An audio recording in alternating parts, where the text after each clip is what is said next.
Internal Revenue Service IRS tax news dirty dozen. Watch out for third-party promoters of false fuel tax credit claims. Yeah, you gotta watch out for those scammers, man. Many of whom use TikTok to do their scamming. I mean, honestly, like the level of scamming these days is so bad, it's raising many Americans' eyebrows. Unfortunately for many Americans, their eyebrows, they never come back down again. Because, like, TikTok convinced them to become a woman.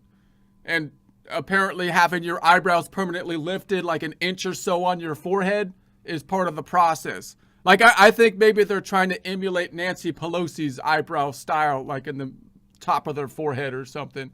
But whatever. Speaking of TikTok, have you noticed the crony capitalism thing seems to be getting worse these days? I mean, honestly, we've got like TikTok, which is some kind of communist spy app from China or something, which I'm all for cracking down on, don't get me wrong.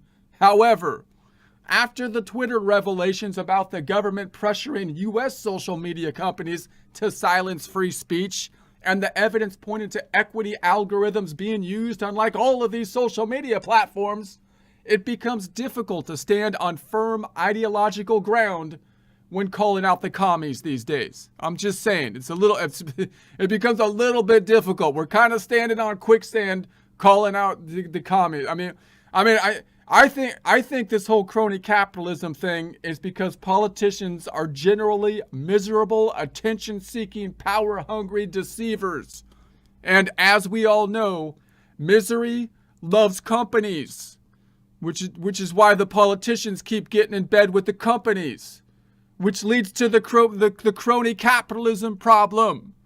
And then, once you have the crony capitalism problem, people argue that crony capitalism is the same thing as capitalism, which is really frustrating. I mean, that's like saying that caffeine-free coffee is the same thing as coffee. It's like, no, it isn't. Like crony capitalism, caffeine-free coffee doesn't work. I mean, it's a fairly obvious but important distinction.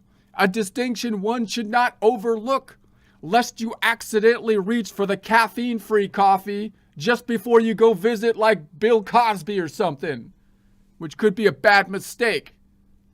Okay, Phil, I know that wasn't funny.